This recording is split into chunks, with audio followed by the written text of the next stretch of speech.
Hello, you, and welcome back. It's been a while. Here's me again, all safe and sound, survive tests and adjustments back to normality, and let's get into it. Here's what I'd like to talk about today. I've had this chat with few people by now. Well, I call it a chat, but it's more of a debate, kind of a heated one. And it it's all about distance relationships. Now, when someone says to you distance relationships, now obviously you're far away, far apart, sometimes miles away, sometimes states away, sometimes idiotic miles away, like different hemispheres.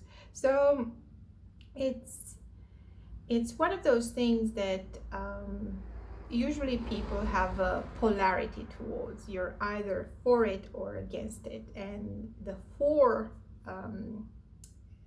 congregations, people argue that love is beautiful, love conquers all, um, love knows no distance.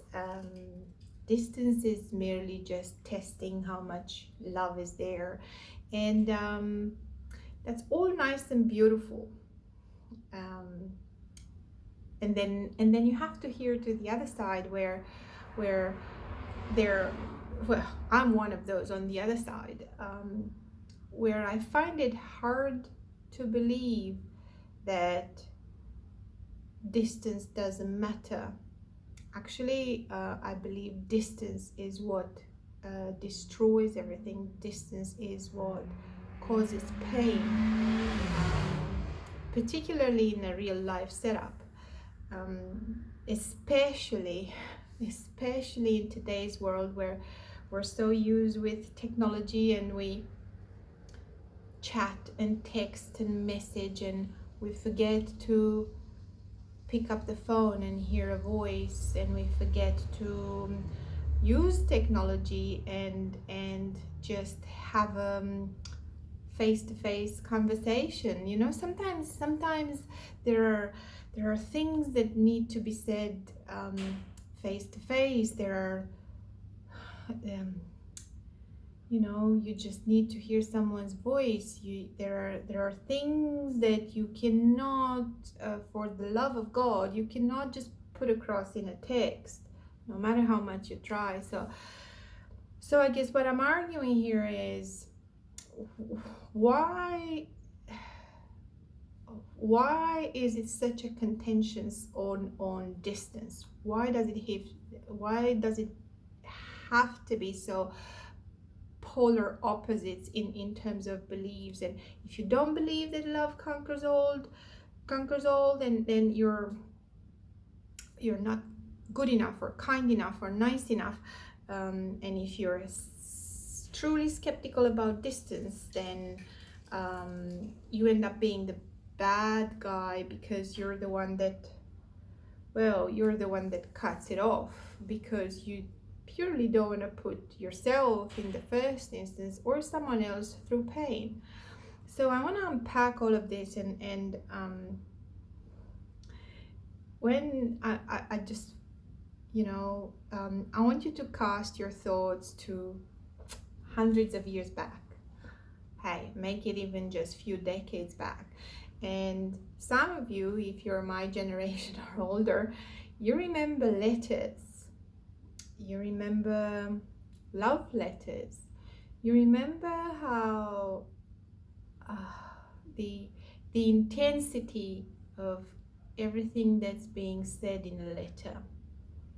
And I will never contest that. And the whole purpose of those letters were most of the times to overcome distance. The one point that I really, really, really need you to wrap your mind around is that if you haven't met in real life, if you're starting to warp and form a relationship, which is very, very easy to do that nowadays online without actually standing in front of each other, without being able to look the other one in the eye, without being able to get close or feel someone's skin or their smell or have that kind of connection. Then if you don't do that in real life to start a relationship, I think that not doing that and starting to get your mind wound up, your minds for that matter, wound up and just start weaving in your head this beautiful, wonderful conversations and images and things, it only ends up hurting you, because it creates expectations, it creates images, it projects internal needs and desires and pleasures that most of the times, truth is, when we are behind the screen or behind the keyboard, we tend to have less filters than usual. So we're putting ourselves across to another person in a very screened and filtered and protected type of persona. So it's merely we're imagining them to be someone that they're not, and we're putting ourselves across in this persona that actually we're not. Like it's just painful. And if you really think about it, like, this is where what got me thinking, as in doing the video, it's not so much about distance relationship is doomed to fail. It's more about, if you meet to start with, then you've got something to build on, you've got something to start with, and then even then you can set yourself up for pain or projections and things like that. However, at least you met, at least you have some tangible reality of the other. The moment, I'd like you to even think of it that way, in a real relationship where there is no distance problem, where you are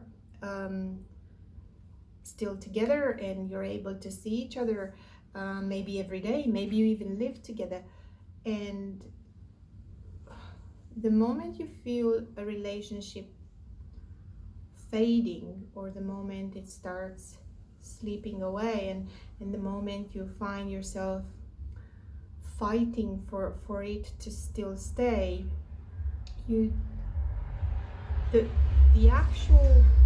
what actually happens, it's when we use this, it's when one pulls away. So what actually happens is that when one of us or both of us start literally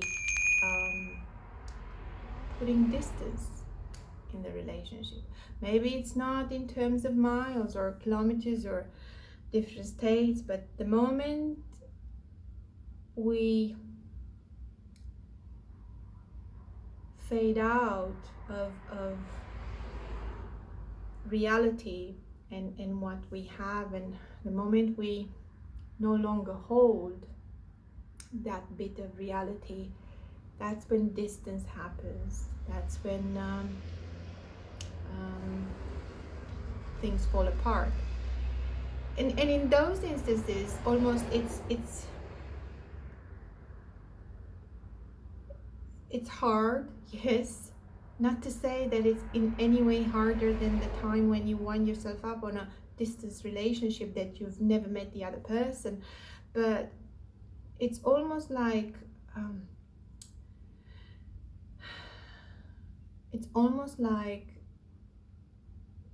when you haven't met and you put yourself through the pain and you can't be there when your other significant other is sick or feels down, or maybe they tell you, or maybe they don't, or maybe you don't know because you're not there. You don't know how to read them. You don't know how to understand those feelings that they have because you haven't seen them in them. You haven't felt them in them, in proximity, in presence, in togetherness. And it it almost feels like we forget the basics. Like we're so lonely or so keen sometimes to just hang on to possibilities. You know, we create all of these things in our mind, and we're just kidding ourselves. When you haven't met someone, it's merely that you haven't met them. You're talking to a part of themselves. You're showing them only a part of you. You're not having a relationship. You're imagining a relationship. And that only causes pain down the road. And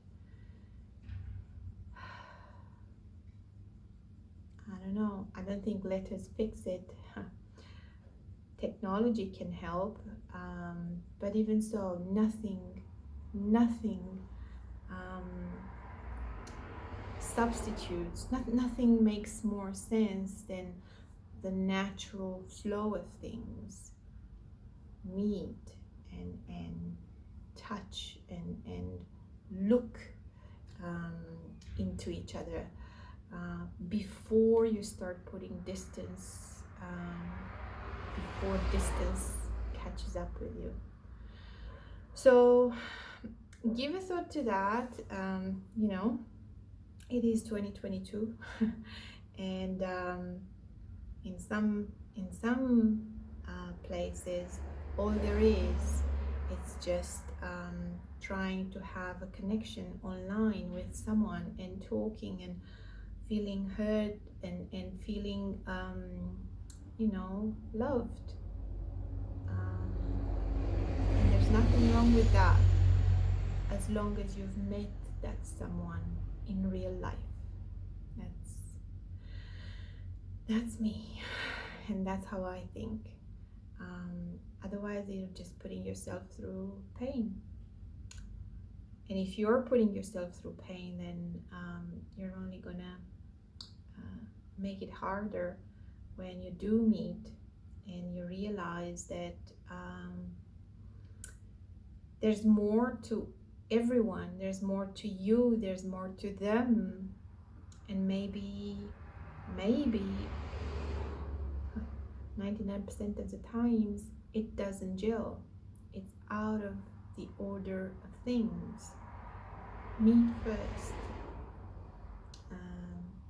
See if you can even have a conversation for 10 full minutes without actually getting triggered. Try that. You know, try FaceTime. Try a real video at first time when you guys wake up in the morning. See how that feels. See, try to get a hold on reality. That's all I'm saying. Well, thank you so much. Good to be back in the swing of things, and talk to you in a bit.